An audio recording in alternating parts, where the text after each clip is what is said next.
Oh, Laura. First comment up there, huh? Gonna be a doozy.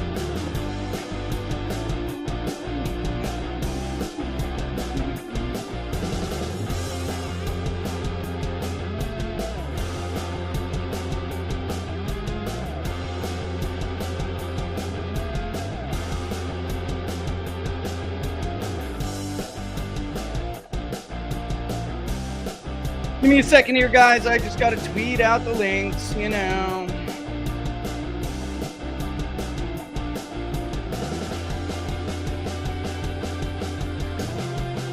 I got to tweet the links out. Bear with me. It's gonna roll again, but it's really not. Yeah, might as well just let it go. It's all right. I'll be there in 2 seconds. I mean, I'm obviously here. I'm just giving people links that they didn't get before. So, Alan, I guess you're not going to debate me. Is that a no, Alan? Is that a no? Fucking coward. This is not a kid's show. Laura. All right.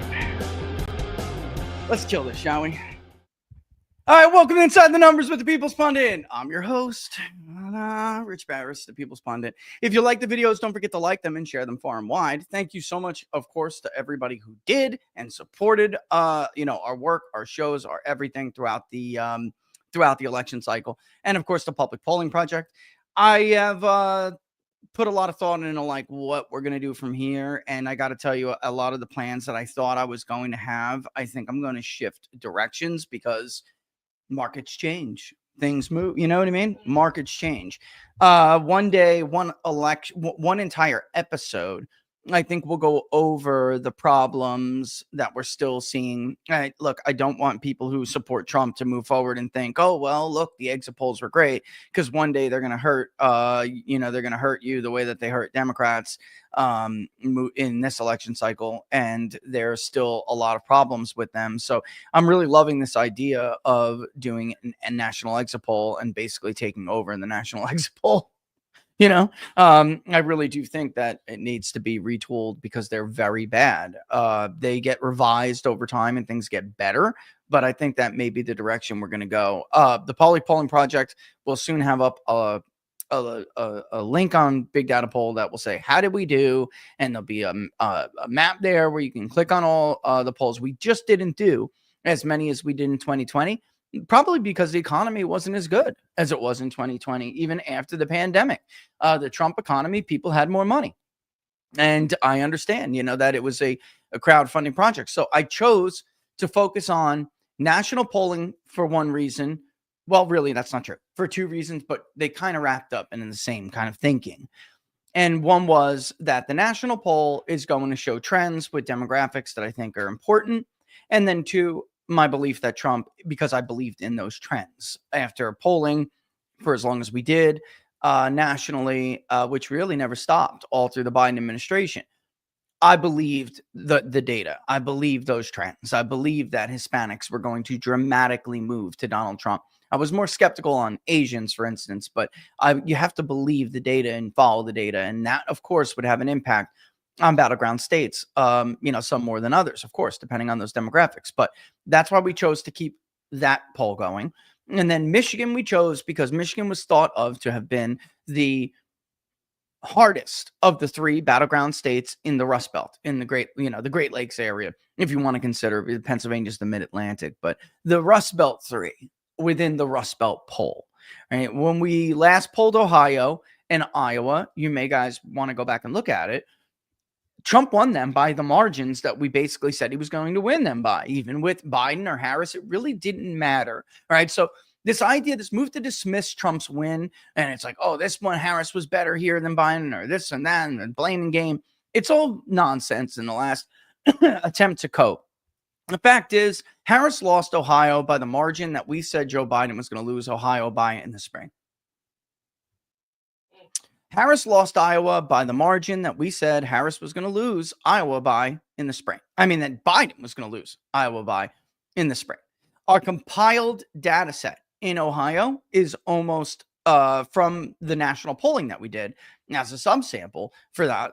It wasn't even quite the full month, but for basically October through the later October polls into the final, which was the Sunday. That was when we left the field. That was the last day we polled. We polled that Sunday before the election. The result for Iowa was almost identical to what Harris won them by. So and lost them by. So my point is, we kind of knew that this would be stable, and the battleground states that mattered, we chose to stay into. In Pennsylvania, obviously, that's critical. Florida, we did because I am Florida's pollster. Like, so many people for years got Florida wrong when I did not. All right. So I feel this, even though we don't really technically live there anymore, I still feel this, I don't know if it's a kinship. I don't know what it is. This bond with the state of Florida. And I know it so well. And I understand its people. And I feel like they deserve to be represented correctly. And even I understated Trump in Florida, but not by much. Not like others. Basically, you could chalk it all up to Miami-Dade. Really. Well, not all of it, but a lot of it. And what happened. Miami-Dade tells the story. All right. Anyway, thank you for supporting all of that. And the best place, as always, to follow from this point on is on Locals. peoplespundit.locals.com. peoplespundit.locals.com. And all the new members on YouTube. I know there's just YouTube lovers out there. I'm never going to get through to you. That's all right. And thank you for signing up and becoming members. A lot of new members and subscribers. Yeah, and all of that. We really love it. And we love you for it and appreciate it. All right. So obviously I don't have to play all the clips. There's a ton of obvious clips I could play of people trying to dismiss Trump's win. And I feel like one part of what they're doing, and it's all disingenuous and it's all very intellectually, some of it's lazy, some of it's intellectually dishonest, some of it is just intellectually feeble, right? Where maybe they can't understand the impact of what's called campaigning. All right. Why do the states move so much in these others? But, he barely won the 3 Great Lakes states. It's called campaigning. Democrats have an enormous advantage in electoral politics in this country. They control almost all of the streams of information, which is something they're trying to contend with this time. Believe me, I was there and I remember. The lesson of 2016 that they took was not, oh my God, there are these people, they have legitimate grievances. We're in a bubble. We're an elitist society. We're an elitist group of people and we can't govern correctly. How dare they vote against us? They don't take any lesson from it, folks. They simply try to take away your ability to get alternate sources of information. They try to mask themselves and try to make themselves look and sound more like the other.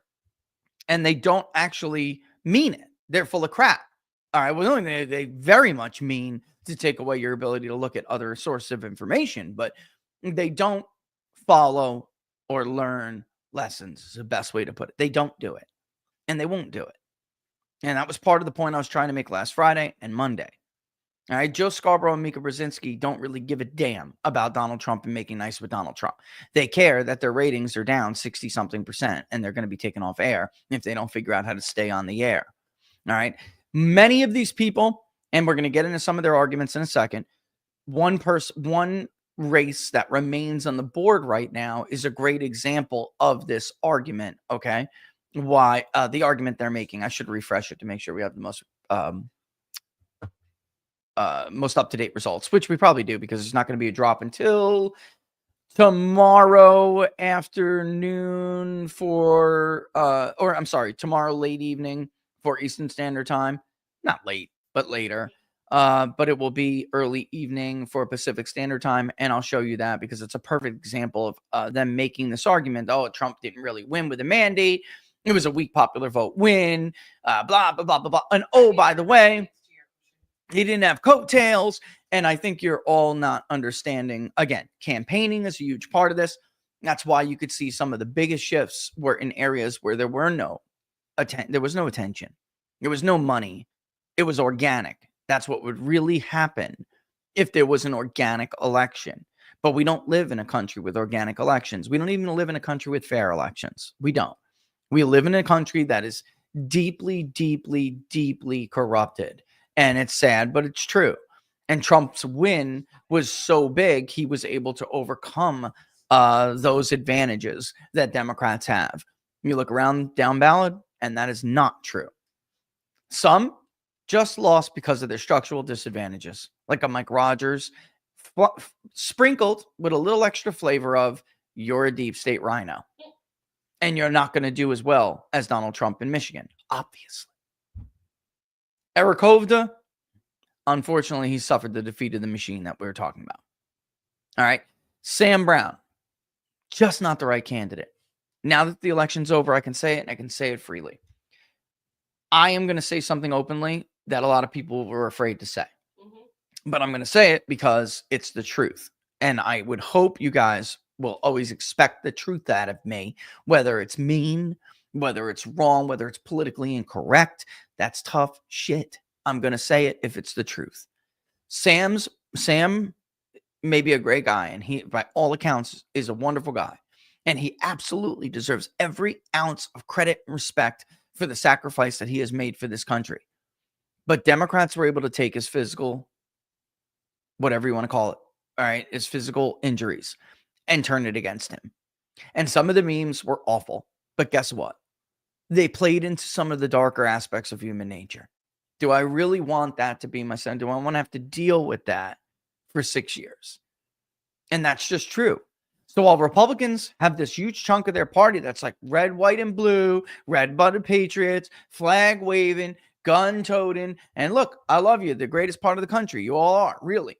But the bottom line is, no one's going to look past Sam Brown's physical ailments because of his service to his right. That not in public service. That's not this kind of a place. I'm sure there's some wonderful position and some place in society where Sam can do good and serve his country, and he can, do the work of God and help people if that's what he feels he's been called to do. But this is public life. This is public life. And it's just a sad reality of this role. It doesn't hurt when a female candidate is easy on the eyes, guys. No consultant's going to tell you I'm blowing smoke here. Anyone worth his salt or his salt is going to tell you this. Is it going to help get some of those stubborn men if you're a good-looking Democratic woman? Yeah, it is. If you're a handsome man and you're eye candy to a suburban woman, is it going to hurt you? Come on. Get real. Dean, that's part of the reason why I wanted you to run for governor of California. It is. And I told him to his face, and you know it. Dean Cain, for those who don't know. Dean is a great guy. That's number one. What a good guy. He is such a nice dude. He's one of the good ones. He really is. He's one of the good guys. But he also had some social positions that I thought made him more MAGA than people thought, and made him more palatable to because California, I saw, which we're going to talk about, we're going to look at in a second.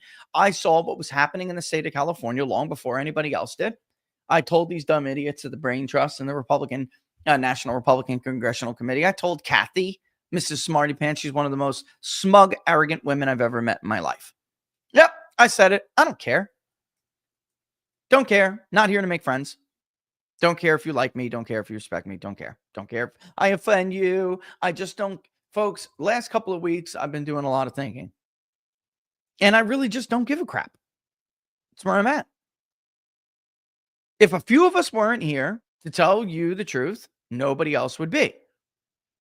And if that offends people, tough. They all benefit off of, everyone tries to benefit off of what we do. They all do. It's unbelievable. But I think they got things mixed up, got things twisted. I don't like you. I don't.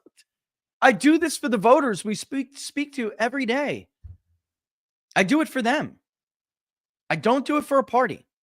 I don't do it to get in people's good graces.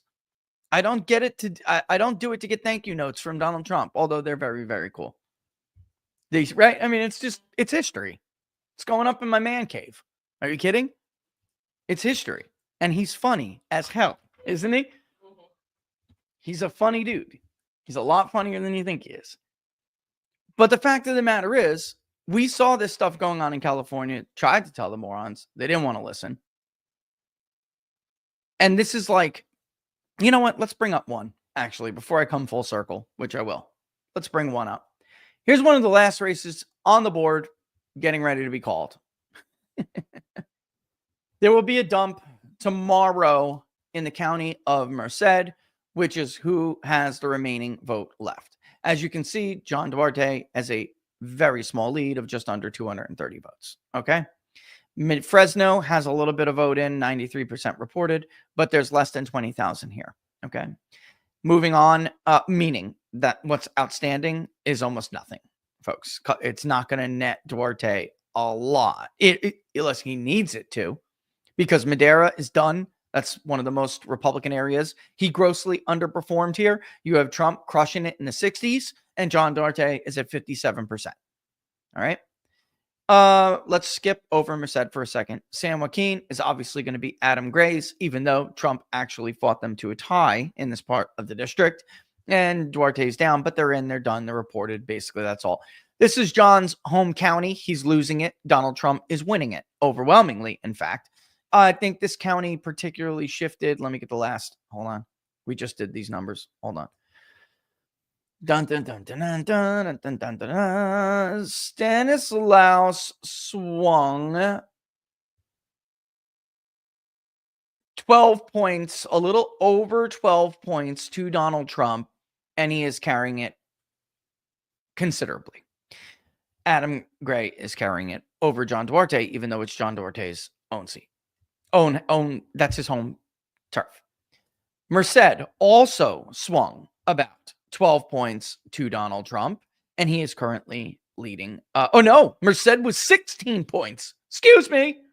Sorry. Obviously, he's doing much better there.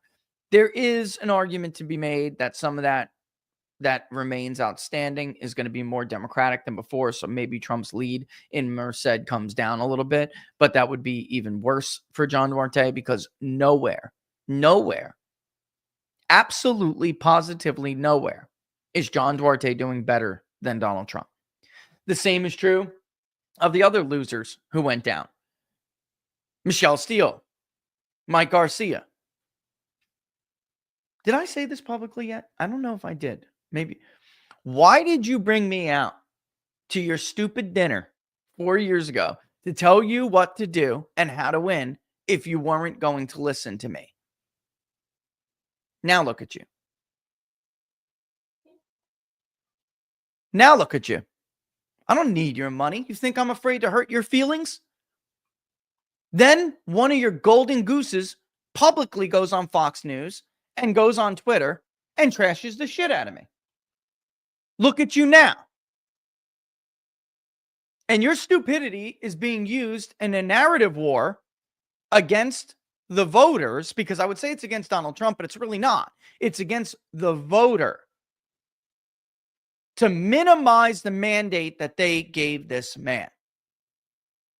Well, if it was such a mandate, how come he didn't carry all these people? How come he didn't have all these coattails? My argument is very simple. He did have coattails. You're just so bad at this that even Donald Trump couldn't drag you across the finish line. Yep. That's how bad at this you are. You're so bad at this that 2.5 years ago, when I sat down with you at my time's expense, because you asked me to, what do you see in the Central Valley? You didn't take a word of my advice. Now look at you. Donald Trump, however, soaring in the winds, carrying all those areas.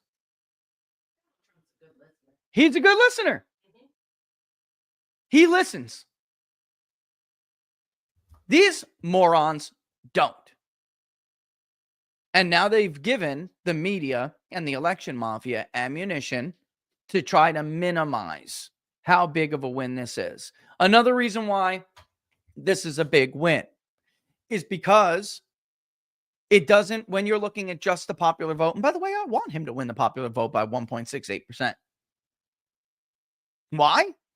Because our final poll was 1.7%. So while it may look good and may look better for Trump and his allies to win by a bigger margin, I'm selfishly rooting for 1.7. No reason at all. No reason. But it doesn't take away the fact that according to the AP Votecast, he won over 16% of the black vote. We were at 18. It doesn't take away the fact that he basically split Hispanics with Kamala Harris, the best performance for a Republican ever, including George W. Bush, their precious Bush, who everyone keeps taking to Twitter and X, whatever, to mark out the fact that Bush had a bigger popular vote win. Well, guess what? Bush had a much whiter electorate. Bush had a much easier election, and yet he couldn't put together 312 electoral votes. No, couldn't do it. Bush's brother was the governor of Florida when Florida was a lot less Hispanic, and yet Bush couldn't win Florida by 13 points.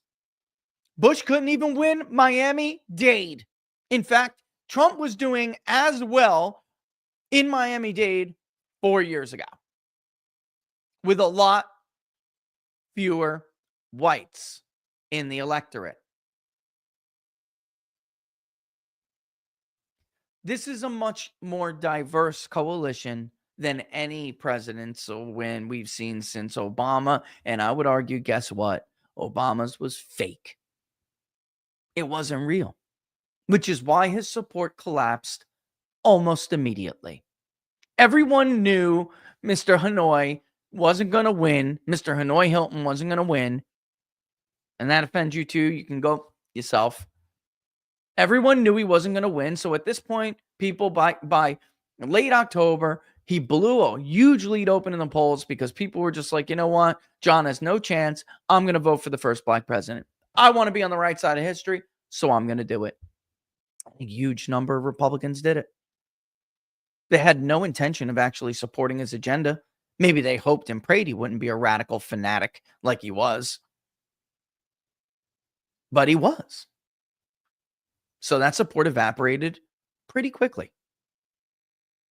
Time magazine, with Bill Clinton not even being able to eclipse 45% of the popular vote. Time magazine's Man of the Year. Bang! Mandate! Right on the cover of their magazine. It's unbelievable. It's incredible.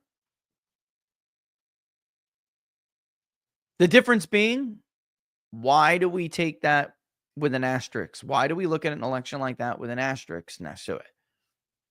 Oh, because Ross Perot won 19% of the vote. At least some of that. Even though most of it, obviously, cost George Bush the election. I know people would argue it didn't. Give me a break. George Bush cost George Bush the election. But I mean, the Ross Perot coalition was a direct result of Republicans not learning the lessons of the Reagan years and being like more like Ronnie, who, by the way, used to say America first all the time, and going back to the Rockefeller Republican wing and brand of Republicanism. That is why the Ross Perot coalition fractured off and became a formidable political force. But you have to at least give some weight to the idea that a nice chunk of that would have been Bill Clinton's if it was just two-party vote share. So we don't begrudge Bill Clinton for not getting over 50%, even though he won a sizable electoral college win. He nevertheless still did win a sizable electoral college win, and Time magazine recognized it was a mandate, et cetera, and we move forward. Hell, even when he got reelected, he did increase to the high 40s. He did. But there was still 9% for Ross Perot in that election. He was considered dominant. Why? The Electoral College. I don't know. Once upon a time, everyone used to remember a little thing called campaigning. The impact of campaigning. And it's gotten only worse since. The number of battleground states has been reduced. It has narrowed. The battlefield has become smaller. Yet the money, oh, disgusting. You could make sure that there are like no homeless people in small third world countries with the amount of money that we spend on winning a presidential election. Or all our vets could be taken. Our vets, not a single one could be living on the street right now. You could give them all HUD. What's the name of that? HUD Vash. You could give them all a waiver for HUD Vash.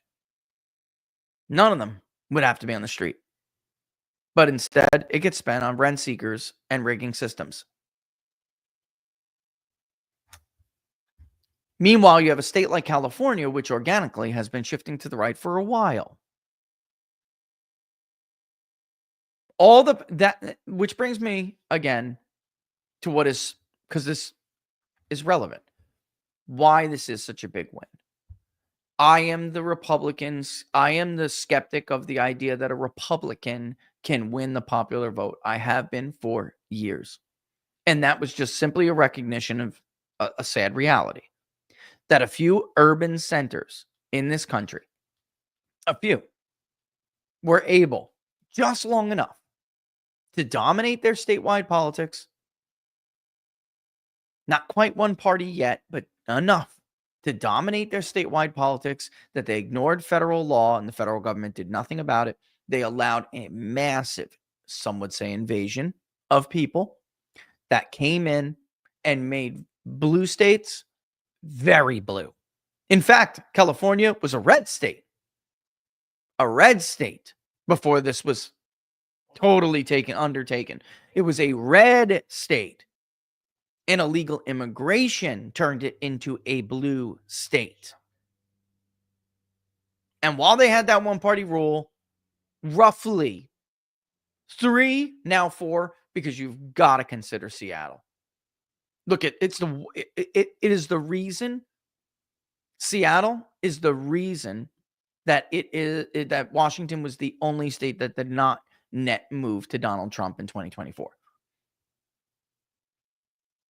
You know what? Razorfist is right about that. Somebody's got to think long and hard about a statewide electoral college, because eventually, if the Trump coalition doesn't stay together, which is why I was such an advocate of the concept of the urban-rural coalition, using certain issues to do it. I was such an advocate of that because I think it will lead to a more stable society and more stable politics.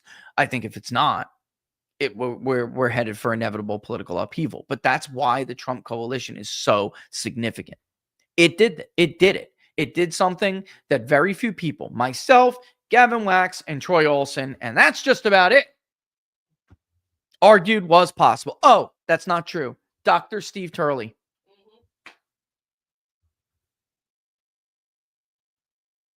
He put together that device. So he bought us time before the forces, the powers that be, tear us apart further.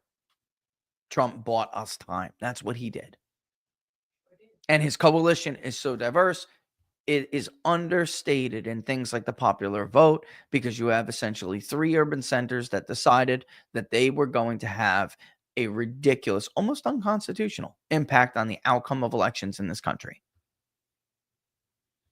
And even they moved, with the exception of Seattle, even they all moved toward Donald Trump this year, including the District of Columbia. It's unbelievable.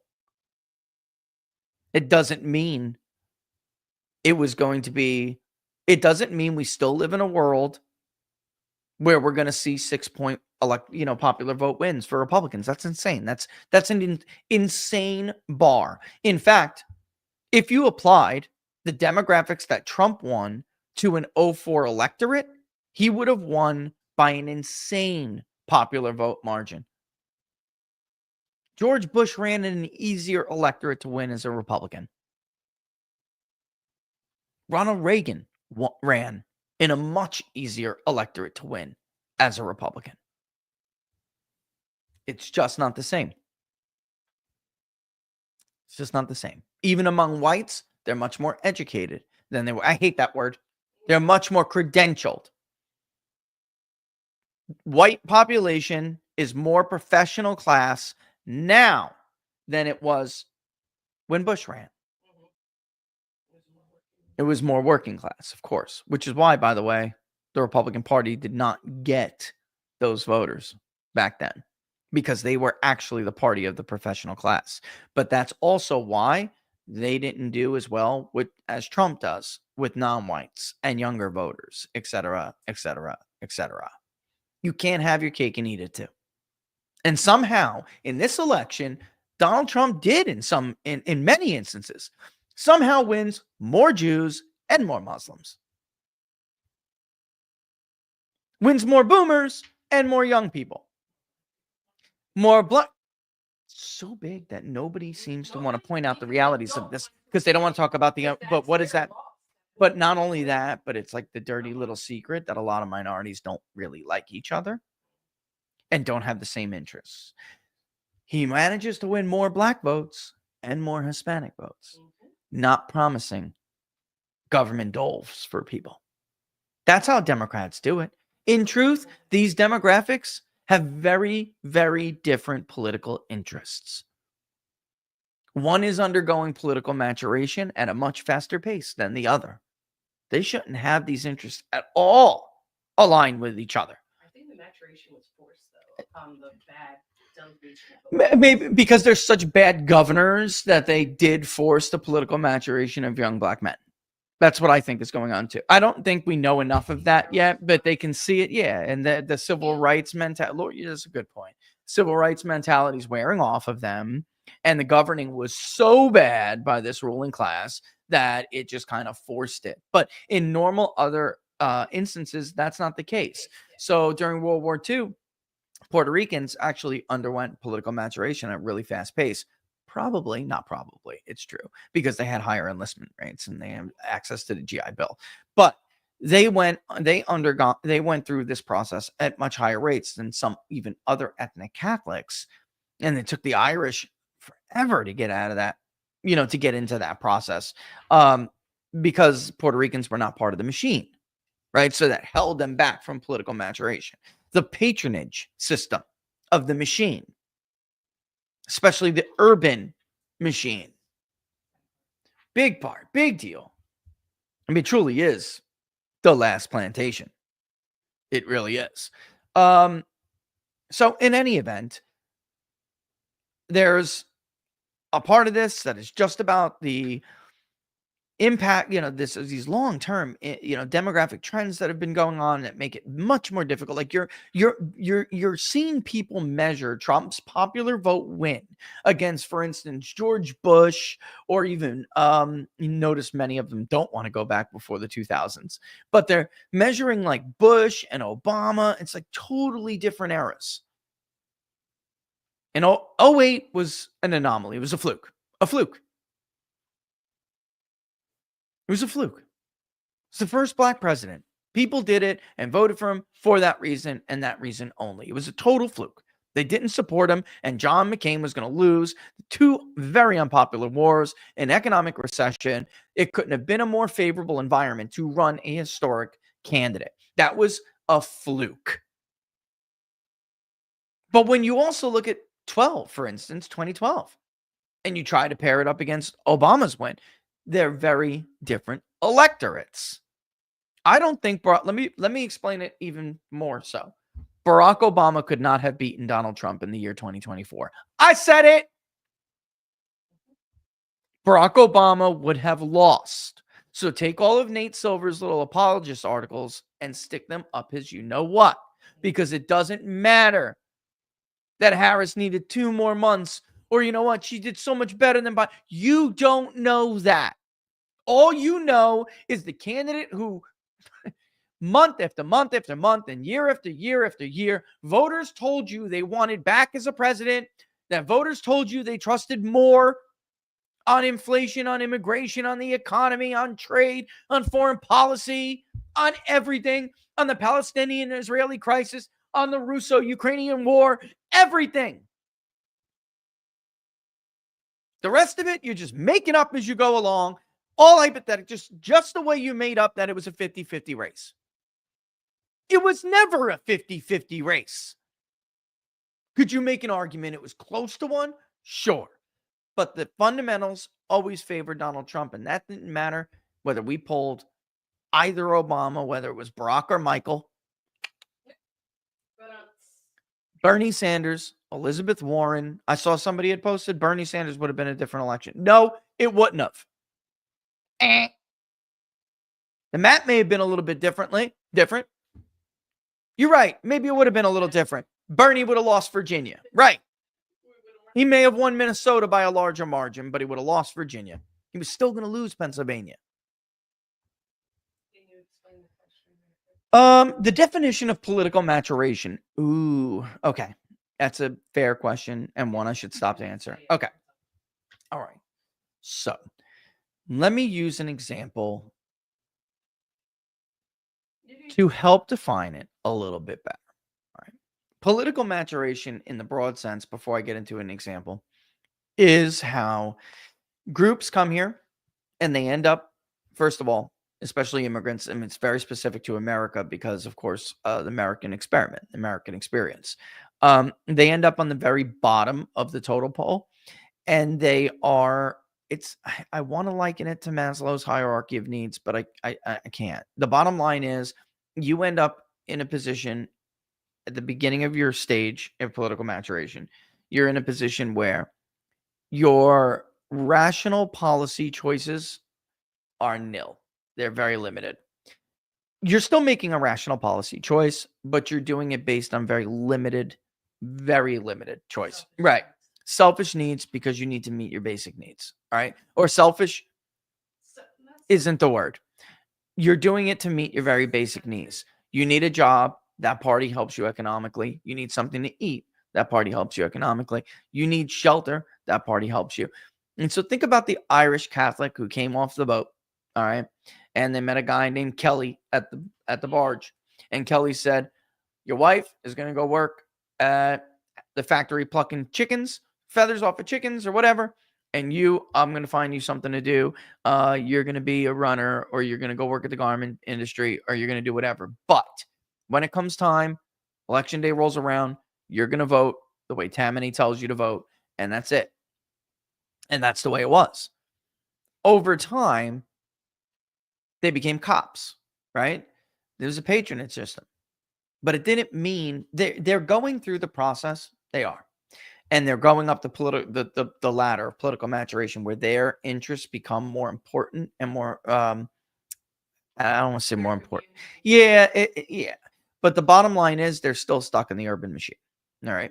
Or a machine in general. And there can be other machines, but just so very clearly easy to use this as an example because of the American immigration experiment, the way things with almost everyone who wasn't considered domestic or native population had gone through this process of political maturation. It wasn't until much, much later when you would have things like wars come along, or they were able to move to like suburbs because their economic interest changed, that they would later become separated from the machine. And basically what lies at the end of political maturation is the ability to make your own decision based on needs that are much more expansive. And typically what falls into that is what you may even believe is in your own, not only your own interests, but in the national interest. The person, the Irish Catholic who gets off a boat and lands in New York City and needs a job, that means nothing to them. They need a job. They need a place to live. They need a way to support their family. And of course, we all do, no matter what part of the stage of political maturation we're in. But our comfort level and our ability to have more decisions grows as you politically mature. Another great example is, hold on one second. Another great example is that the Irish were stunted, I guess is a way to put it, a good way. Irish Catholics were stunted in that process because they got stuck in the patronage system. And Italian Americans, for instance, they matured or politically matured much quicker. And I argue this in my part of a book that never came out, but it is true. There's a lot of research on this.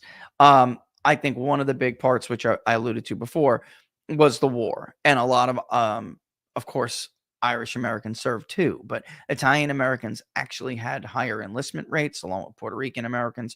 And when they came back, they had the GI Bill. The GI Bill allowed them to take their families, go to the burbs to leave, go to the burbs of Long Island or go to the burbs of New Jersey or whatever. And they were out of the machine. And so they were able to politically mature. And by the way, education used to be a big part of this. I'm not sure how we're supposed to look at the impact of education on this now, because it does seem that there's something. I think it's time that academia's got to like re-look at this, or revisit this and look at this in a different light, because it seems to me that you're getting stuck in a different machine if you end up too educated or too credentials, and you end up in like it's almost a professional class's new version of political patronage. That's I mean, it's not almost, it is. Same thing goes where if you end up in academia, you're definitely stuck in that. So you're going backwards in the process to a large degree, because now you are not that, yeah, you're not that different from like the Irish Catholic who just got off the boat. You still need to rely on a party for your existence, right?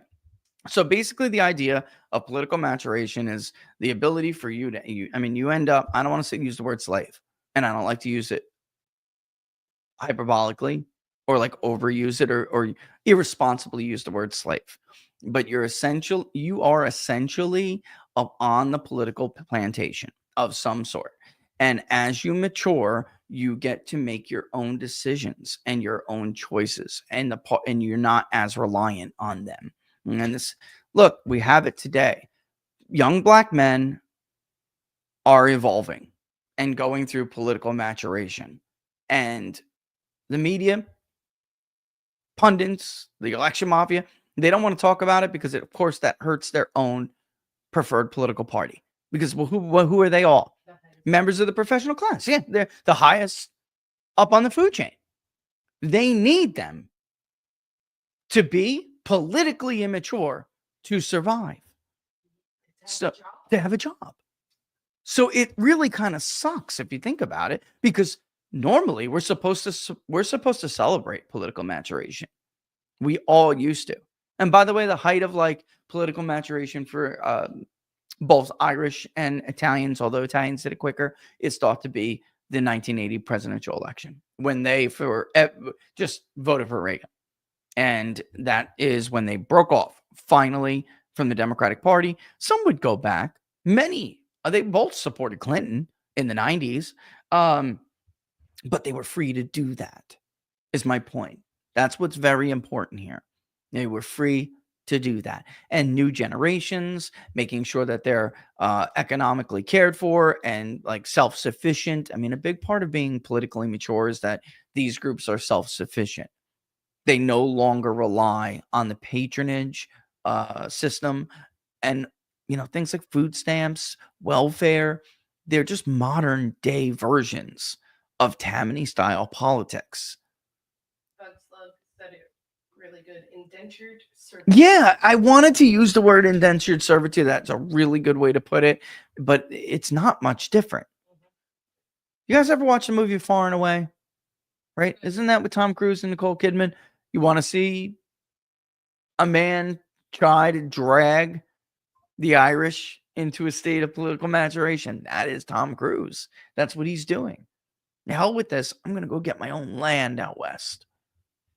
And they did do that. And what happened when those settlers ended up out west?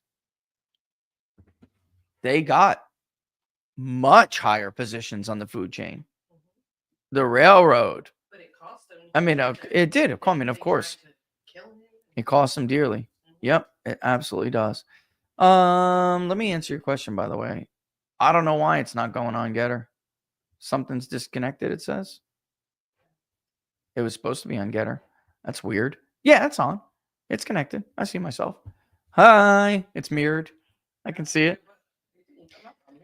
So let me just bring this up real quick again and show you how bad some of these guys did compared to Trump, because I think it's huge, and I think you're not going to hear a lot of people like talk about this because they don't want to admit. You have, of course, young Kim. She did hold on. That is not a very, I mean, it looks like a comfortable win in Orange County, but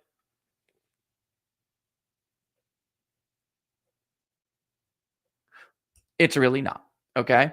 Calvert, very, very, very close election this time. All right. Michelle Steele lost.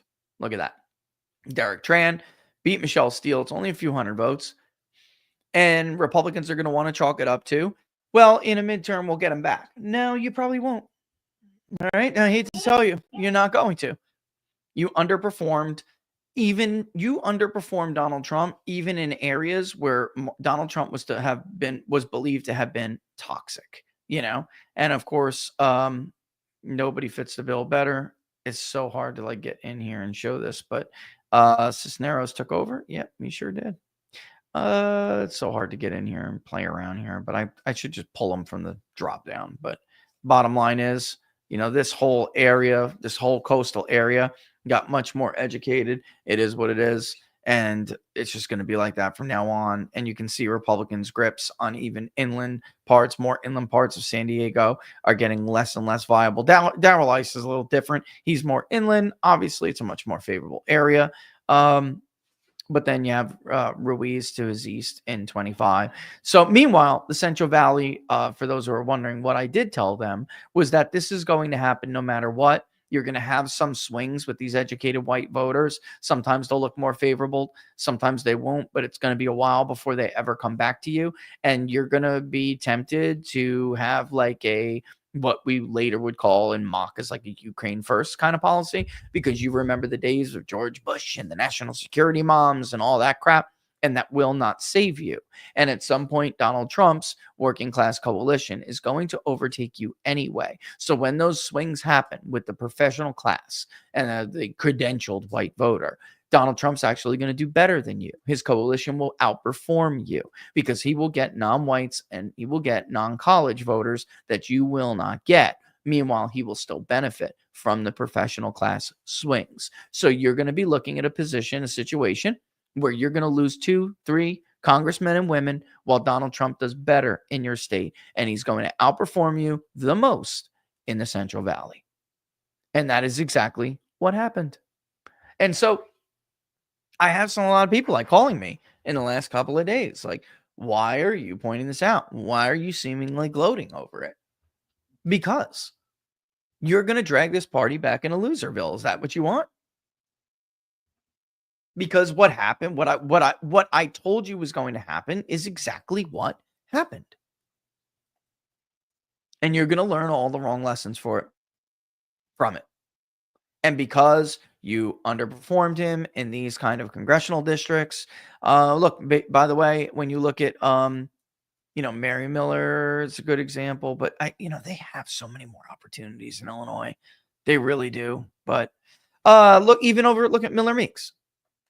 Look at how gross of an underperformance that is. She is considered to be one of the most vanilla Republican members of Congress. And this is how you win a more liberal educated area. Okay, you underperformed Donald Trump.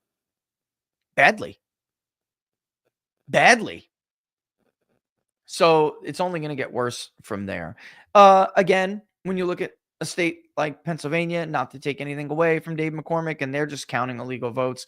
The number of illegal votes is slightly more that remain is slightly more than Dave McCormick's lead. But what's so sad as a psephologist, as somebody who studies election results, unfortunately, the results in the state of Pennsylvania are forever going to have an asterisk next to them. We'll never know for sure whether or not the only legitimate provisional ballots in Bucks County would have put Dave McCormick over in Bucks County. It's a very important metric. When you look at the presidential race, Donald Trump, of course, the first Republican since the 80s to win Bucks County. Look at how close they got that margin counting these illegal votes. So forever, we're going to have an asterisk next to these results when we try to compare them to other people. Yet, nonetheless, we can still conclude without a shred of doubt, unless you're an idiot, that Dave McCormick would have lost if Donald Trump was not the presidential candidate. All right. Ron DeSantis was never going to have a prayer to win this election. Nikki Haley was never going to have a prayer to win this election. I cannot believe there's still morons on X making that argument. What are you going to do? You're going to do better in Montgomery? So did Donald Trump. What's your point? Right? In many areas. Actually, in 2 areas, Dave and Galucci and I were talking that like in the only 2 areas where Harris may end up doing better than Biden was in those 2 counties. So county that's actually like more like a bellwether or more of a swing. You have Ben Salem in Bucks County, for instance. You get a much better view of how these coalitions performed. And in areas where you have like people like the Jeff Rose, the scam artists like Jeff Rose and Chris Wilson at WPA Intelligence, they were arguing that, he's going to do better in the Bucks County suburbs. Well, guess what? Donald Trump actually did better than your typical establishment Republican outside of Brian Fitzpatrick, who's been representing there for years. Outside of him, Donald Trump actually outran every Republican on the rest of the ballot. So I don't know what you're talking about. I don't, like none of this makes sense. He won Buckingham lower 1 and lower 2, which means he won more professional class whites and he won more working class. Everyone, not just white. So let's try to be fair and say, okay, well, maybe they would have done better in like the Buckingham burbs, for instance. Maybe they would have done better too, Rich. You don't know that. Right. But I do know that they still would not have done as well in lower 2. And together, you need them both. Were they going to win Erie County? Were they going to win Northampton? No, they weren't. Let's get real. They're going to lose both of those. Were they going to do better in center? Were they going to somehow pull Luzerne all the way to 19 points? Give me a break. Were they going to flip Monroe the first time a Republican's done it since Ronald Reagan? No, they weren't. Give me a break. Give me a break. So easy to sit back now. And especially when you have every incentive to be dishonest because you were wrong about everything. It's so easy to sit there now and try to parade, like hold this parade of hypotheticals to try to minimize this guy's win. And you have Democrats doing it in the media, the election mafia, and you have a slew of Republican consultant con artists who were wrong about everything doing it too. And it's ridiculous. And it's also 106, so I got to take a break here. I know he's all over. He loves his mommy. He just wants you to play with the rope. I see. I know he's all over the keys because you're sitting down there. I'm telling you, we got to get... If I don't. Come here, Winston. You just want somebody to pull on that rope for you. You're all nice and clean, too. You're all clean. Come here, Winston. Daddy's got to take a break. Do me a favor, though. Don't scratch Daddy's suit. Don't scratch Daddy's suit. Okay, I got to cut the nails. He's such a good little... That's the breed. He's a bit mischievous, and he needs a lot of love, and he needs a lot of attention. They just want to please. They're people pleaser. He loves his mommy, and it's to the point where I get it's annoying to her a little bit because he's like stuck out. Like I'm a toy, and I'm the disciplinarian, and so when he doesn't listen to anybody else, I have to do that because he doesn't. He knows this is the man. This is the man, and I got to listen to it. But when it comes to love, like I wish he would just sit there and give me half the love and attention that he gives to you. He gives me love and attention, but like I'm not his go-to snuggle buddy. You are. And even Nico. No. He sleeps with Nico. No. Nico gets mad because he so now he's a toy too. Yeah, because it's like I just want him to just rest and just like sleep, like go lay down, like at my feet or something, just go to sleep. Like he won't. It's a toy. With you? No problem. Snuggles right up next to mommy. All right, mommy, let's go to bed. Not fair. Not fair at all. All right. It's just not. Let's take a real quick break. All right. Where's my stuff? I'll get it after this next. I'm gonna take we'll do a quick read, and then we're gonna do like a break for a second, maybe 30 seconds, 45 seconds, and then we'll come back. All right, look, The answer is yes. no, is Laura going to yes. The answer to that is yes. Yes, she is. Only pure pigment. And by the way, I did try to get, I know I owe people because of the popular vote, which is kind of crazy. I obviously predicted the popular vote almost to the T, even if it continues to shrink a hair. I mean, give me a break. It's going to shrink to 1.5 and I did 1.7. Give me a break. It doesn't get much closer than that, folks. And I didn't hurt off anyone. Unlike others who are running around taking victory laps. That they don't deserve. Which is why we were late, by the way. Wait for the bomb. Wait, I will tell you when I have lit the fuse, then you can go to town. But how convincing was that line chart? It's so obvious, it's ridiculous. Why am I hearing like English stuff in the background? Do you hear that? You hear that? Oh, and I know what it is. Hey, everyone needs an outlet, okay? I didn't know it was still playing in the background. Bum, bum, bum, bum, bum, bum, bum, bum. All right, look, let's take a break. We're going to have these guys on real soon. We're probably going to wind up doing an interview with them on Saturday. Look, I needed a break. You know, I needed a minute. And I think we're still going to probably get a minute. But we're going to have them on to announce the winners of our course, our promo deal. Look, I'm just going to break it down here. If you are looking for a way to diversify or to protect your wealth, obviously still through all these tumultuous times that we're living in, and Freedom Gold is the first place that you should go, guys. It is. Everyone's got their own little limits, which is a big deal for me.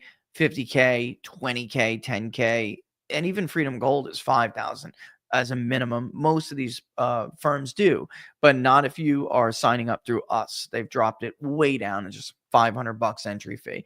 And you can also get a $500 credit for opening a new gold or silver IRA. No matter what deal for the People's Pundit you take advantage of, you're still going to get a few things. Free shipping and insurance on all orders, number one, which is huge. And then number two, entered into our raffle where somebody wins free silver. We have, is it two? We have two winners, but we haven't been able to have them on because of the elections and everything going on. So we're going to have ourselves an interview, which I will run during one of the shows as a clip, where we can announce that winner. And there's just been a lot going on, very busy. And there are actually two of them. You may know who you are already. You may, at least one of you may have gotten your stuff already. And congratulations to you if you did, but we will wait to announce who that is. There are a lot. Look, I just mentioned a few of them, but there are a lot. And if you go to freedomgoldusa.com/rich, freedomgoldusa.com/rich, you could go there and check out what deals you may qualify for yourself. Also, the number on the screen is just for us, but it's always pretty cool when you say the People's Pundit. 888-279-3592, 888-279-3592. And look, they will answer whatever questions that you need them to answer so that you are confident enough when you eventually decide to make your decision. All right. Which is what is also very different from some of the other boiler. You guys are just crazy. He's being so naughty. Some of the other boiler rooms out there. All right. Again, links in the description for Freedom Gold. I'm going to take a real quick break and we'll be back in like 30 seconds. All right. You're watching Inside the Numbers with the People's Pundit. Don't forget, like the videos if you like them. See you in 30.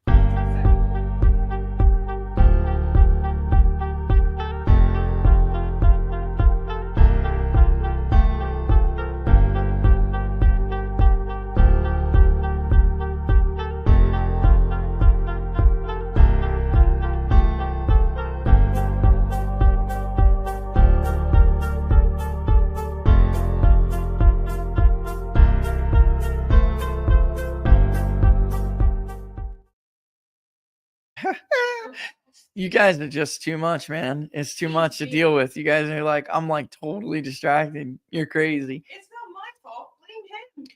Listen, did you know that BlackRock and China control most of our beef? I had no idea about all this. I did know, however, which Trump is going to stop.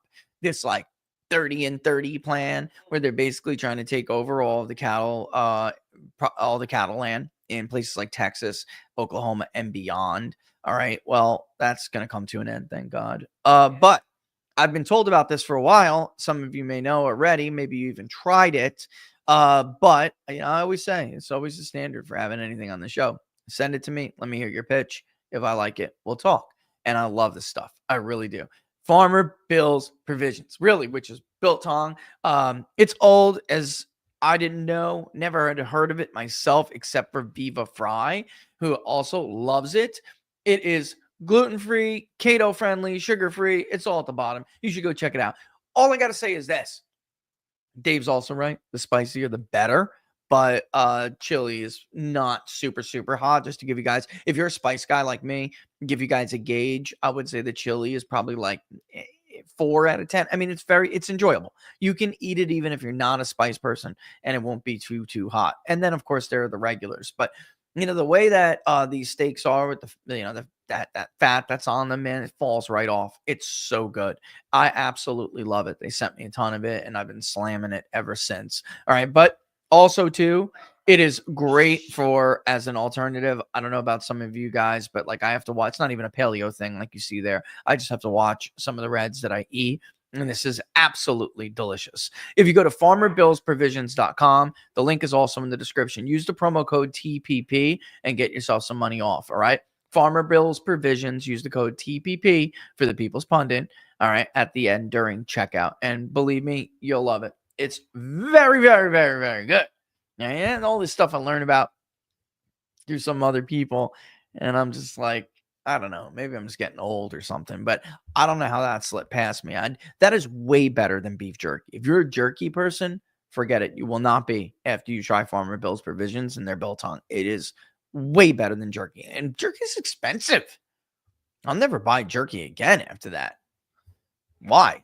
Why would I? That's much more. That's much better. By the way, talk about an America first or America's beef first policy.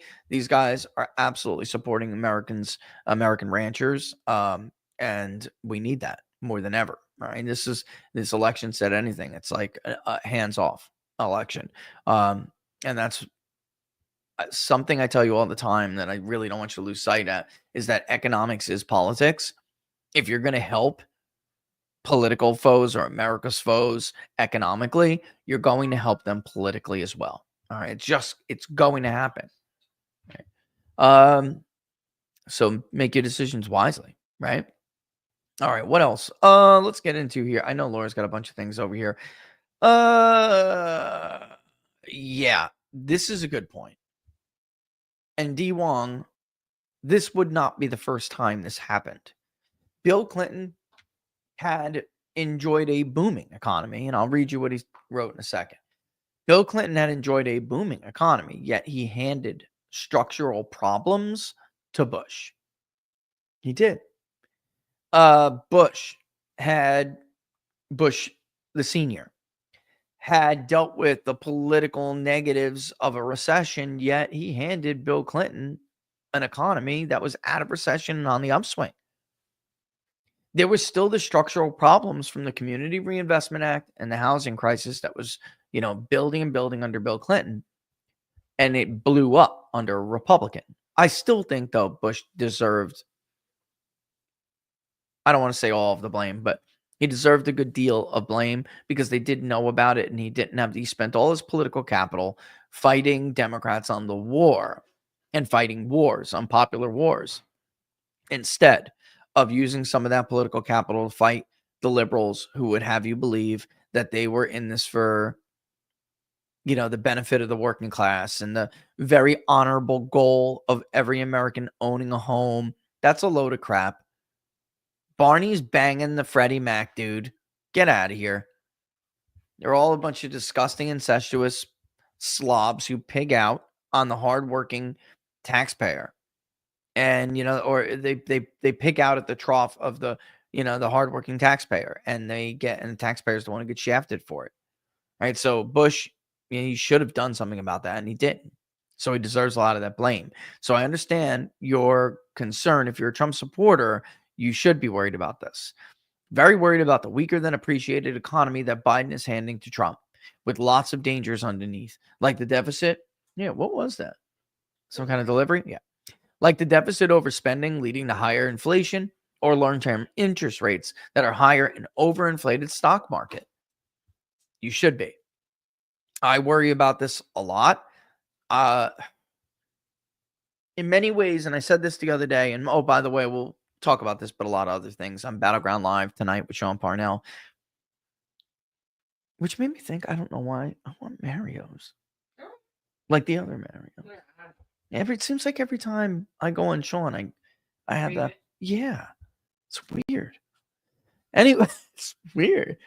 Mid-conversation, don't mind. It's mid-conversation. That's my mania kicking in. But I had said recently that I thought that it was like maybe a blessing in disguise that they rigged 2020, because he would have had a deadbeat Congress. Yep. Yeah. Democrats running amok in Congress. He wouldn't have been able to do anything. Now, for all these idiots who say it's not a landslide, even though they're horrible and couldn't keep up with him, they have the biggest majority on the court. All three branches. Even bigger. I mean, look, even though they technically had more seats in 2016, did they really? There were a bunch of rhinos who sided with Democrats every step of the way. A lot of those people have been purged. They're gone. There's no Adam Crybaby Kinzinger to stab you in the back. There are others, but one of them is looking like he's going to lose when this drop happens tonight. Or tomorrow, really, is when we got the rest from Merced. Other ones did lose. So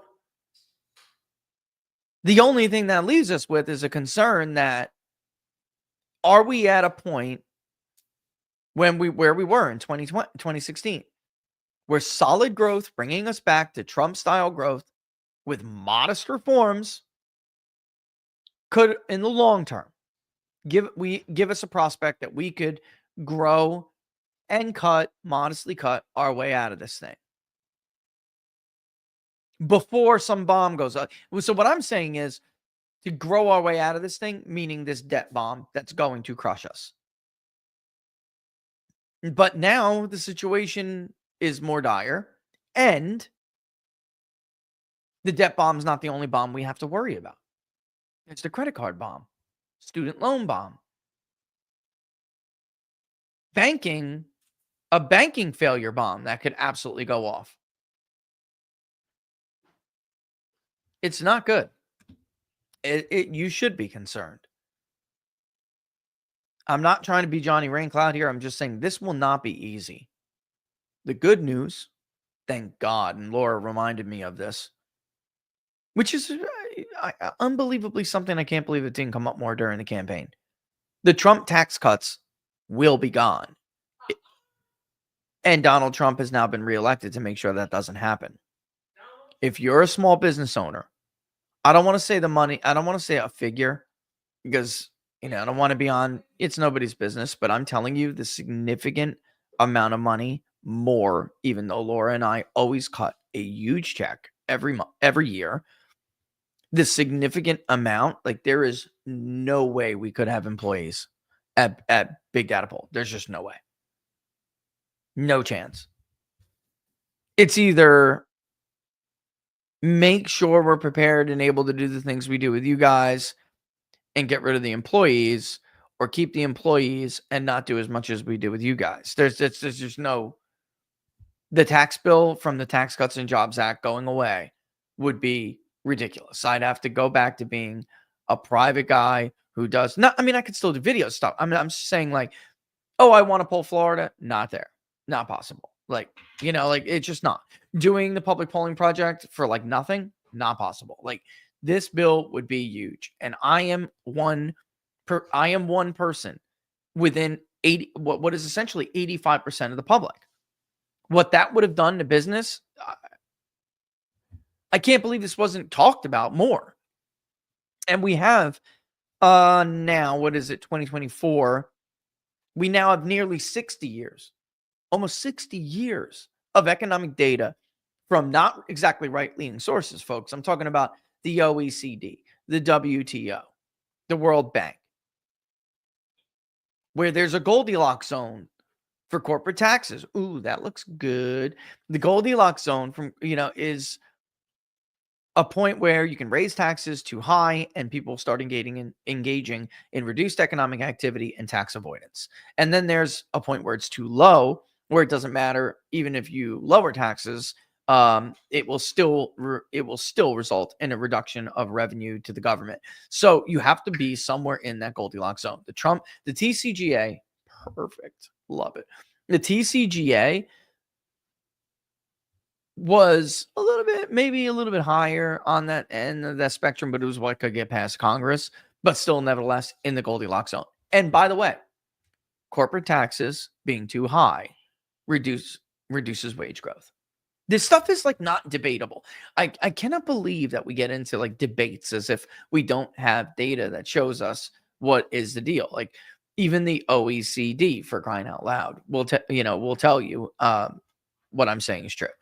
If you reduce economic activity too much, you're going to reduce too much revenue. Obviously, even more revenue to the Treasury, which will result in higher debt, and that could lead to a bigger debt bomb, right? As opposed to all the other dangers out there. The Fed, with Trump being elected, though, I'm trying to give you some positive things, D. Wong, but the Fed now is not going to be playing games with interest rates to help the Democratic Party. So now we kind of like avoided what we didn't avoid. But the likelihood of widespread bank failures is actually now lower than it was if Harris was elected, because of course the Fed would have did everything in their power to prop Harris up, and banks are a one-trick pony.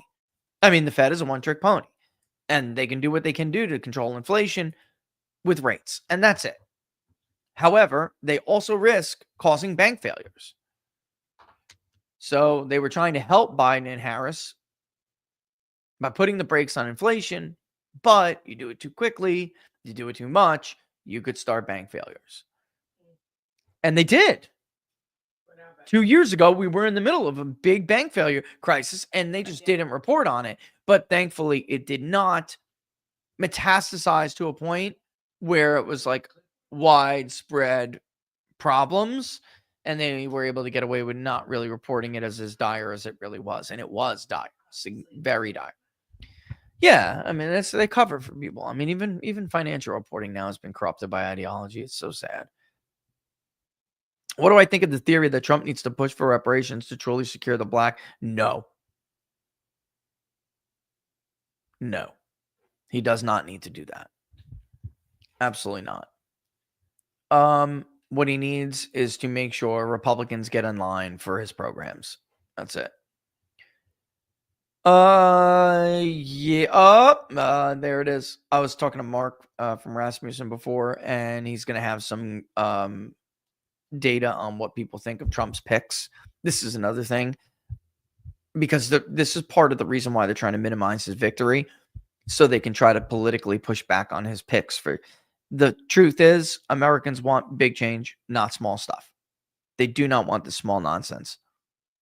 They don't care what people say about Matt Gaetz and an ethics investigation. They want the Justice Department smashed to pieces. We litigated this already in the court of public opinion. He won. Do you think people who voted for Donald Trump thought he's going to handle the FBI with kid gloves? No. That's why he got chopped. Right. Let's be real. If They- you really want to be real, Yeah. think about the reasons. Well, why this we're gonna man get was shot. we're gonna get into that. Yeah, Like some guy out of nowhere, no background, nothing, came out of all nowhere of a all sudden, by the himself. And correct angle and the building that had the direct line of sight to the president was somehow not going to be monitored. Get the hell out of here. Just stop. Yeah. I mean, And I'm it's just unbelievably stupid to even entertain that. Yeah, so bottom line is that's a big reason why they are trying to do that, because they want to push back on his picks. All right. So, by the way, there's another conversation that we're going to need to have about what the Republican Party does moving forward, because the truth of the matter is the coalition that Trump put together is going to be a more electoral college viable coalition. When the census mistakes of 2020 are fixed, which they will be, there will be a huge political reckoning that Democrats are going to have a very big. I don't know that they're going to be able to win unless Republicans go back to being the Rockefeller Party. It's the only way. It's the only way they'll lose Georgia again. It's the only way they'll lose Arizona again. Like, you have got to hold on to those Hispanic votes, because there'll be a point where Trump's coalition can win without even adding the Rust Belt states. California is going to be losing seats. California is they'll be number 1. Number 2 is New York. Illinois is number 3. Why does that matter? Those are the 3 states where Republican populations are leaving to go to what was considered battleground states, or states that were shifting, and now they are blood red because of it. States that are gaining: Texas, Florida, Georgia, North Carolina. Even Tennessee's getting a seat, I believe. I think that's going to happen. We'll see. So look for, by the way, that's another reason why Trump needs to take a axe to this thing, a hatchet instead of a scalpel, because the bureaucracy has to be put in its place. Otherwise, they'll just try to, they'll just try to rig it again like they did the last one. So Alan, I guess you're not going to debate me? You're leaving Twitter? Aww. Did his feelings get hurt? Aww. What a friggin' loser. Has everyone not seen this thing with Alan Lichtman? Alan Dara Lichtman, as Dave coined him. Yeah, here it is. This was a couple hours ago. I am done with X. I will be deactivating my account soon. The good news is I'll be over on Blue Sky. What a Like, does that not explain the party Blue- in its entirety, though? Let's be real. By the way, in this YouGov poll, they're still doing it. I mean, the same people. Guys, I swear, let me just put a warning out here to everybody. If I catch you sharing the same repeat offenders, I'm going to attack you too. Okay? So, like, if you're going to prop up the YouGovs, if you're going to continuously cite the Nate Silvers, if you're going to prop up the scam artists that I've been fighting my entire career, I'm just going to start attacking you too. I'm going to shame you and attack you too. I don't care if you're on the right, the left, the center, top, the bottom. I don't give a shit. I will shame you too. I'm so sick of this. If they couldn't pull the election, why do you now give a damn what they say about anything else? Shall we run this? I mean, this is a good clip. Anyway, so let's. Whoa. Don't do it yet. All right. That was, I meant the app. Oh. I hit share to get it up on the thing, and it just started rolling. Yeah. Well, sometimes it does. Why does it do that? From what where it's coming from. Okay. That was X. Yep. All right, let's I could use a 2-minute break anyway to like drink my coffee, if you guys don't mind. So let's play this clip. It's hilarious. You may or may not have seen it, but there's a couple things I want to actually respond to it, but tell me what you guys think is the most ridiculous part of this clip. I mean, for Laura and I, it was the same thing. All right. But this is the Alan Lichtman that I engaged with. How old was I? 20, young 20s, mid 20s, 27, 26. All I asked this friggin' guy was why he keeps claiming that and it may sound like it's like an attack. It's not. I was specifically, genuinely trying to get to the point of what I thought you do in higher learning, which is debate. Do you have a problem, perhaps, with your model?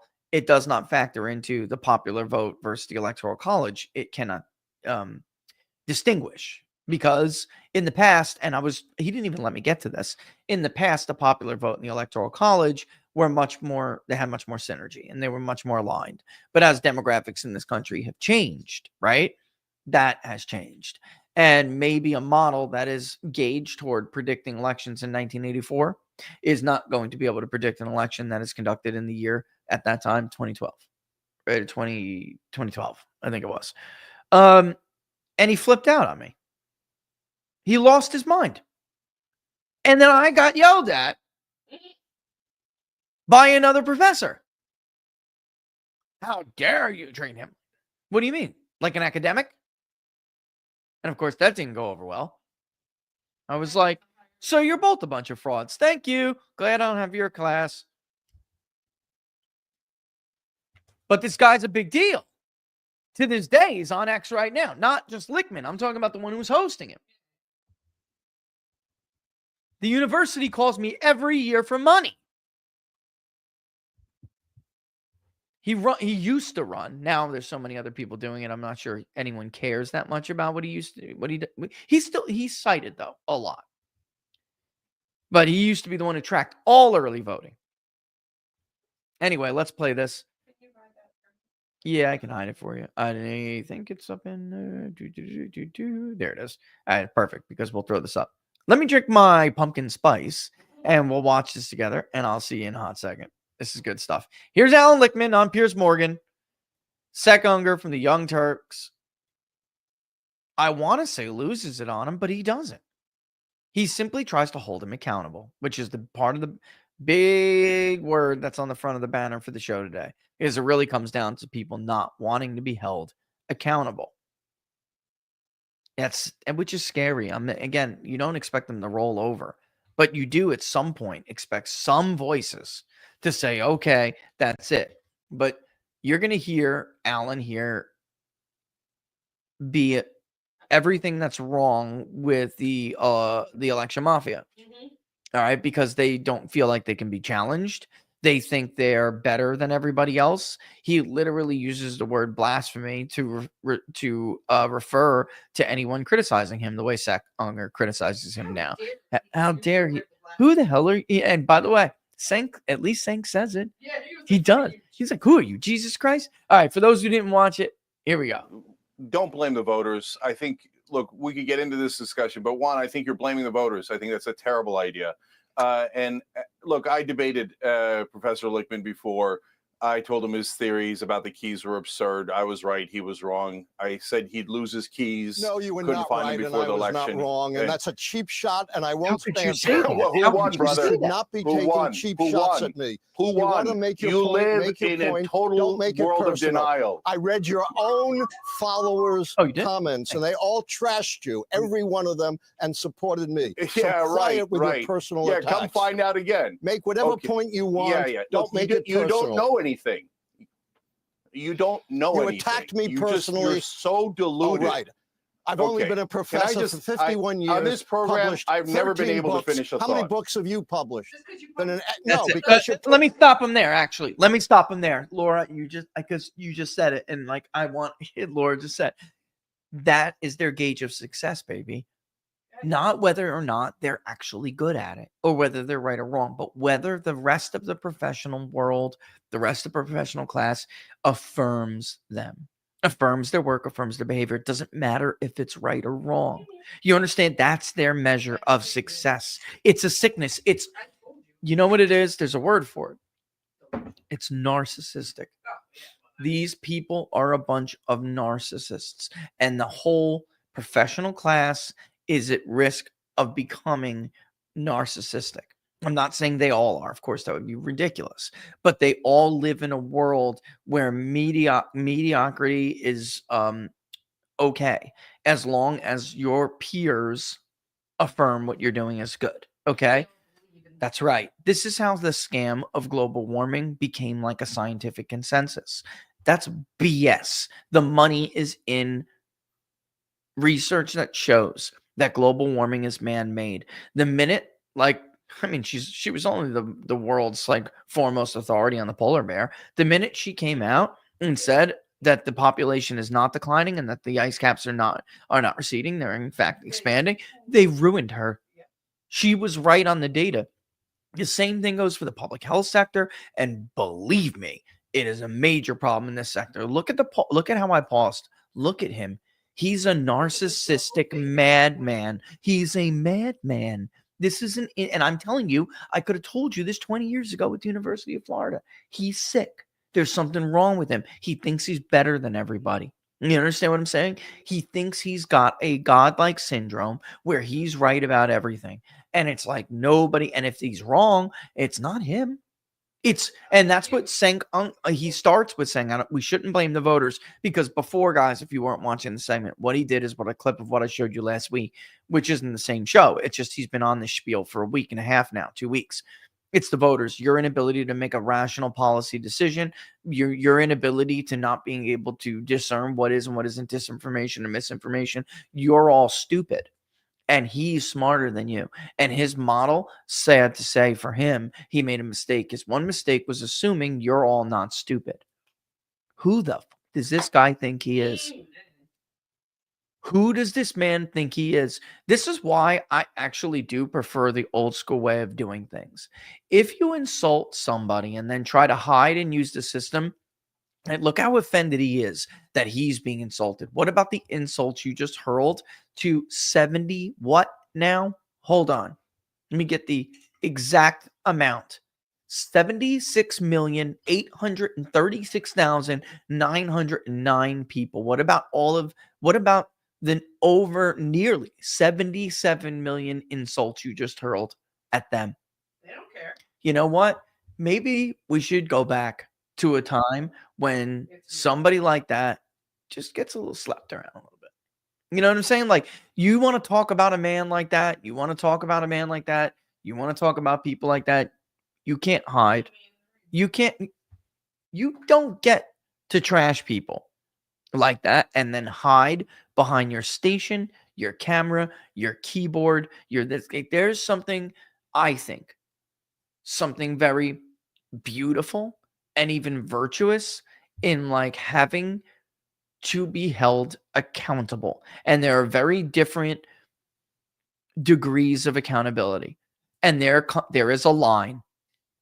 And there's a line where, I don't know, maybe this is just a man. I don't know how women feel about this. But there is a line for every man where, like, at some point, you have to be responsible for those actions. Here he is now, an old crusty ass has been, and he hides behind his station, hides behind his position, and just lobs all these insults at people. You know, like, just unbelievable. No one should be allowed to do that. No, I mean, not allowed. I'm just saying there should be. It's a free society, but thank you. There should be consequences for your actions. It's a free society, and I think we should all be pretty much allowed to do whatever the hell we want to do, but with the understanding that there will be consequences for your actions. And he's not capable of suffering those consequences. And I'm telling you, that's what all this is about. David Plouffe, all these guys that are all leaving. David Plouffe lied to reporters about the internal data showing late deciders breaking to Harris. That wasn't real. And no reporter asked him for the data. He's not leaving Twitter because of the echo chamber or X in protest. They're leaving because they don't want to. This is about accountability. Bottom line. Personally attacking me again. Say whatever you want, but I'm not going to stand for brother, personal you got it wrong. Say whatever you want. Preposterously and stupidly wrong. So, okay, all right. Can I just finish a goddamn thought ever on this show? No, not if you're personally. I admitted I was wrong. You just called 77 million people stupid, and you're offended he called you stupid? Wrong. I don't need you to call me stupid. Okay. Can I just say, it's great to see you Democrats all getting along so well. Who taught you manners? Who taught him manners? I'm telling you, he didn't let a college student ask him a simple question. He flipped out like a little Mary. It's lovely to see a post-election harmony as you all come together again. Hey, Alan, right now. Hey, Alan, you deserve a tall glass of shut-up juice, so can you just shut up for a second and let someone who knows what they're doing You're so right, Pierre. You're so right. We're so unified right now. So I will not sit here and stand for personal attacks for blasphemy against me. You don't need to do blasphemy that. against me. Blasphemy against you? Who the hell are you? Are you Jesus Christ, you loser? Okay, can I just give the correct answer for once? There it is. Blasphemy. Who the hell are you? Jesus Christ, you loser. But that is so illuminating, isn't it? It's so illuminating. Again, though, without personal attacks, it doesn't matter. Look who he's on a panel with. He's not on a panel with another election forecaster. He's on with a bunch of like social media personalities and pundits or wannabe pundits or people who want to be influencers. Like, he's not on Piers Morgan to defend his keys against somebody who is qualified to professionally attack them. He would never put himself in that situation. He wouldn't come on this show. He wouldn't go against me or Mark Mitchell or anybody, you know, on a third party show, which we offered him. You know, you can have somebody, you can have whatever anchor you want to. I'll go on MSNBC and debate you. I don't care. I'll go on Rachel Maddow and we can debate this out. And it doesn't need to be professional. But here's actually, I mean, it doesn't need to be personal, but here's the problem. It kind of does though, doesn't it? And here's his real fear. It does have to be personal because you are personally insulting him by saying, maybe your keys aren't actually broken, Alan. It's you. You're broken. You're the one who's broken. You're the one who cannot apply your own model objectively anymore because you're biased. You're tainted. You're tainted. End of story. End of story. In fact, I would look at his model and I would say that's designed by a person who isn't a psephologist. He's maybe like a wannabe historian. That's what I would say. You know, and he's got 14 bucks, Laura. 13 bucks. 14 bucks. Chicken. That's all I hear. Chicken. 13 bucks. That's all I hear. He's just a sad, sad man. And I miss when men were held accountable for their actions. And when they were men and when they did something wrong, they had to face the music instead of run away like little babies who want to take their ball home and run away. I'm not playing with you anymore because my mommy says I don't have to play with you. I'll be on this blue version of X because I'm a loser, you know. Yeah, I'm done. You can get rid of it if you want. Yeah. So that leads us to, again, it's 14 minutes here. I want to save that, I think, for the direction of the I don't know whether you're clicking at me or what, but I want to look, this idiot really said that Trump's campaign was the worst hit campaign in the history of the country. Like, this guy is a total clown. Total clown. I think the future in the immediate, like, I'm being so hard on Republicans too, because we can make fun of Alan Lichtman all day, every day. But the fact of the matter is, Republicans have some very important decisions to make. They have a gubernatorial election in the Garden State that they can actually win if they played their cards right. They obviously have a gubernatorial election in the Old Dominion that if they play their cards right, they could win. The benefit they will have for at least the next 4 years is that Donald Trump will be there to be able to visit these places with these candidates. And I should have ran for governor. Told you. Because now look what we have. I should have ran for governor. Skeletons and all. And I hate being public. You know that.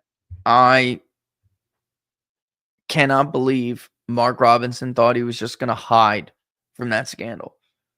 I cannot believe he thought he was just going to hide from it and not say anything. Americans will forgive you for a lot. That's when you're honest. I actually thought that this direction we're talking about was so important that I told people I wouldn't try. I wouldn't do it.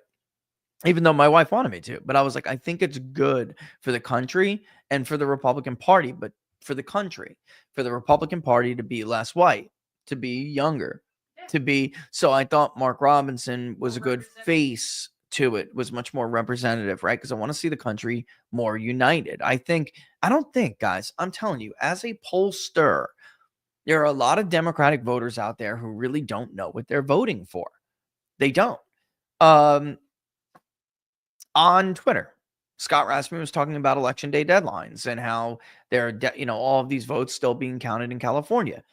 We've polled it before. Oh, by the way, that's right. Our new national poll. We got to talk about that. That's right. It's time for two very important things. All right. One is we should have an economic confidence index, because I guarantee you.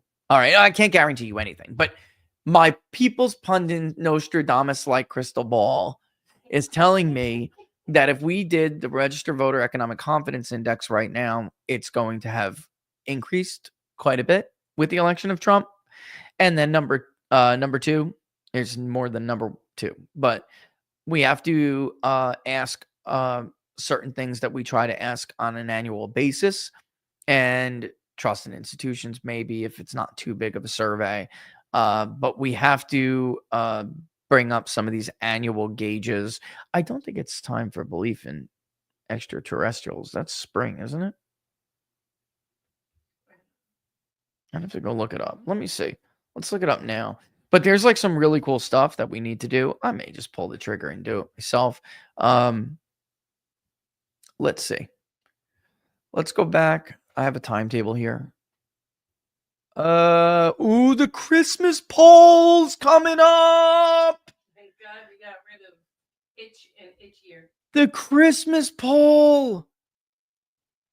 Oh, you guys don't know. A lot of you probably don't know what the Christmas poll is. But all these viewers, you first-time viewers, you probably don't know. Oh my God. We got to look at the Christmas poll. And then some of the voter integrity stuff, which is where I was going with this. And for instance, election day deadlines, like 80% of the country do not want votes being accepted after election day. They believe that whatever you got to do to be more like Florida, do it. And yet, if you listen to the Democratic Party and you listen to the media, you would think that Democratic voters are on board with them. They're not. So, I'm always looking for areas where the political class is really the dividing factor. And that's why I didn't do it. And I thought that, visibly, optically, it would be good for the party and the country if it wasn't a young white guy. Instead was an out-of-the-box, non-white Southern Republican. And here we are. So don't be surprised if I do that, because I very well may. And I've had a lot of people ask me, get rid of Murphy, primary Murphy. I don't know, man. I have no interest in DC, but I always have loved. I have no experience to be a legislator. A lot of people don't, and they kind of just become one anyway. But I certainly do have experience being executive, and I think I would be pretty good at it. So that's true. I know procedures. I know stuff like that. It's true. But I don't like DC. I don't like it. All right. So for those who don't know what the Christmas poll is, just so you guys see. Da-da-da! I love the Christmas poll. I can't wait. In 2023, we did this. It was like more than 9 in 10 voters celebrated Christmas, even though not all of them, of course. I mean, if you want some brief, let's see how this goes here. Do you celebrate Christmas? 91.3%. Do you or your family do the following to celebrate Christmas or not? Put up a Christmas tree. 86%. Do you or your family do the following to celebrate Christmas or not? Put up decorations other than the Christmas tree. 87%. Display decorations with a religious meaning, like i.e. a nativity scene. 56%. Right? We got a bunch of them. Get together with friends and family, of course, 90.5%. Attend religious services, 48%. Exchange gifts, 92%. This one was interesting to me, and this is the one I watch very closely every year. Do you reflect on or celebrate the birth of Jesus, the birth of Christ? 68.2%. It's a big deal. It's like so many Muslims. You remember that?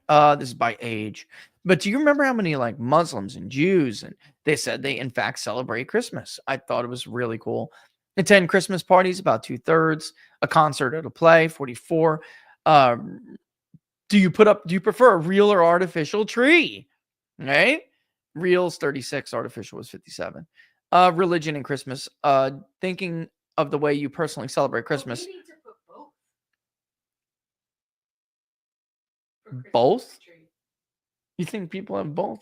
Of course we have both. What the hell am I talking about? You're right. What are you talking I about? just realized the sunroom has a real tree. Every year. Because I don't let the kids touch the fake one. Yeah. Well, that's our I'll be honest. built That's my more thing. spruce. They're not allowed anywhere near that damn thing.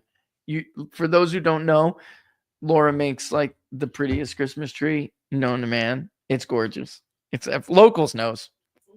And then do you think of it as strongly, do you celebrate Christmas? It is a strongly religious holiday, somewhat or not too religious. Only 27% is not too religious. There's a lot of goodies in the Christmas bowl. But again, there's also the voter reforms, which we could take a look at. Trust in institutions. There's a lot to get into. And I would like kind of like a Trump approval. I don't know. Yeah, we don't ever do this, Spy. We don't do that. I'm not going to be the one to tell some kid on my show. Not doing it. Oh, we did, of course, your favorite Christmas movie.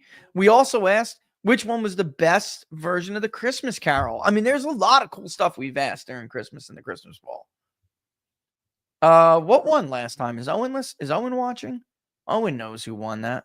I want to say it was what's his name? As soon as I remember the actor's name, it was the older guy. It was an older one, not quite the oldest, but yes, it was. I was actually shocked that Muppets and Mickey's version did very well. The Muppets was like number 2. The first one, though, the one that won was I'm seeing an A for some reason. Why am I not remembering his name?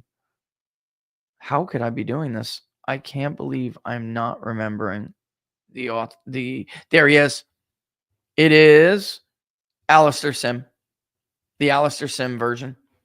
That was it. George C. Scott. Pete had it too. So did a couple of people on the locals. Alistair. Ren Butler. It was the Alistair Sim. Yep. And that one won. Some of you on locals, I know you were around for that poll. You remember the result of that poll. That was really cool. I love the Christmas poll. Oh my God. And of course, we do a lot of other political stuff in the Christmas poll, but we separate it. So we get people in the Holly Jolly first. And then because you might lose some people. We don't like adding the Christmas poll with political issues. If we do approval ratings or something, that will be one thing. But we don't like to add anything else other than that. Mixed mode, 3,000 registered voters, December 16 through 18. That was cool. Really, really cool. 2,772 likely voters. Very cool. Very cool. So there you have it. We're also going to put another thing here. As you can see, there will be, there was one for 2020. Nope. Where is it? I guess maybe we'll separate it. Public polling project. The donor dashboard will be there. Your donor history will be there. Election 2020 will be a separate thing where you will see this. I will show you. And then 24 is going to have its own as well. As soon as we figure out how not to have the image come up the way that this image is coming up right here. All right. And that's got to go. And once that's good, this map will look different. Although you will be able to, we figured it out, how you can click on the state and just simply click on the crosstabs, right? Which, boom, took me to a different thing, unfortunately. But here's Ohio from back in the day. And you might notice, by the way, that Ohio was never close. 48.7 to 40.1. Barnes and I said, the hell with it. We're done now. That state is finished. It's not going to be as big as it was before, but there will be 2 maps. One is going to be a map that will be broken up into census, region, and divisions. And you'll be able to see in the poll who was winning what by each. And that's for the final poll, which, you guys already know. I mean, some of this, but what I want to do is kind of like have like an archive history because we were so behind this year. And because just to let you guys know, we were very busy doing other stuff behind the scenes. And it was without having 2 people, particularly as helpful as they have been in the past, that had things going on in their life. It was very difficult for me to do both. And I had to make sure that I don't like starting stuff without finishing it.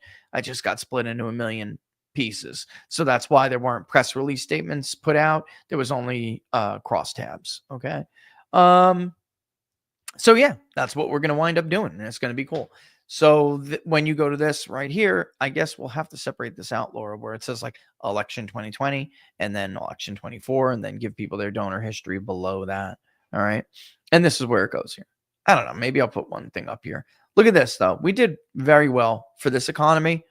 Shockingly well. And thanks for that, guys. I appreciate it. Really do. All right. What else here? It's time already. I feel like I missed a read. Yeah, wellness was done yesterday. Monday. I don't think I did. Sometimes I feel like I missed them. All right, but yeah. Let's see. I'm telling you, it looks like we're gonna have to redo the Scrooge question because it's like the interest in this looks off the charts in the comment section. The debate is big, and it is when we're polling. There are people fighting in the household. What are you telling them? It's not Alistair Simmons, George C. Scott. You're a crazy woman. They are. It's heated debate. Heated debate. Yeah, make Razor Fist being on a Friday would be great because we can kind of just shoot the you know what. But I'd like to talk to Razor Fist about like I have been told personally that people did not vote for a long time and only voted, because they watch Razor Fist. Like I've legit had that happen. So I would love to talk about the impact and what he thinks the media is going to do, all that stuff, because I'm telling you guys, they're not going to learn their lesson. Do not hold your breath. Get ready for incoming. By the way, Peter Baker at the New York Times, you don't want to talk anymore, Peter? Huh? You don't want to talk anymore, Peter? You don't want to do a polling review article this year? Really? That's sad. I was looking forward to it. Schmuck. Oh, and that was another part of the Christmas poll. Do you like white lights, colored lights, both? Like we had a lot.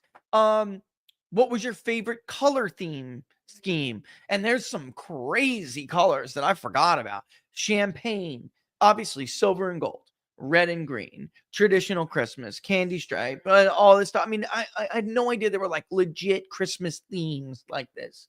I helped you. Woo! And then we could do a write-in. It was soap poisoning. I can see them doing it there. Love the Christmas story, man. You guys ready? It's going to be a much hollier, jollier Christmas. I'll tell you that the election ended up a certain way because whether you were a Harris supporter and you knew it or not, you were voting for somebody who doesn't even believe in Christmas, doesn't even celebrate Christmas. That's another thing I can't believe. We didn't talk about the Tax Cuts and Jobs Act. We didn't have a debate about that nationally. And we did not have a debate about the faith of the candidates at all. They wanted to debate it in 2016 and 20 when they wanted to paint Trump as some like bad Presbyterian, right? Nobody wanted to talk about the fact that she doesn't believe in Christianity in a largely Christian country. And I'm not saying you have to. I'm just saying it's worth every presidential cycle. We discussed the faith of the candidates and their values. Maybe they didn't want to because she got down on her knees more than just to praise the Buddha. Oh, People's Pundit comes out with one, not just Barnes and Laura. Oh, I got my own little zinger in there. All right, listen, if you like the videos, don't forget to like them and share them far and wide. I'll be on Battleground Live at 5 for Savage Wednesday with Sean Parnell. Don't miss it. Of course, the best place is always to follow me, folks, is right there. Right on Locals. peoplespundit.locals.com. peoplespundit.locals.com. All right, guys. Don't do anything I wouldn't do. You know how it goes. I know it is. Don't do anything stupid. Something else you might want to say? Deuces. All right. Go have yourself some lunch. Don't let me hold you up anymore. Thanks for watching, guys. That's the wrong stuff. That's acoustic cinema. That's what happens when I try to do it. Come on, Laura. Hit it. Hit it. No, wait. Where's my outgoing theme? It's doing this thing. I think because I hit the wrong thing, is spinning away. Just end There it is. Nah, I need my music to fuck me up for the rest of the day. All right, guys, I'm out. Keep your eye on CD13, CA13. See how the drops go. Maybe John will hold on. Maybe not. Maybe you can get a job with his friend Mike Garcia.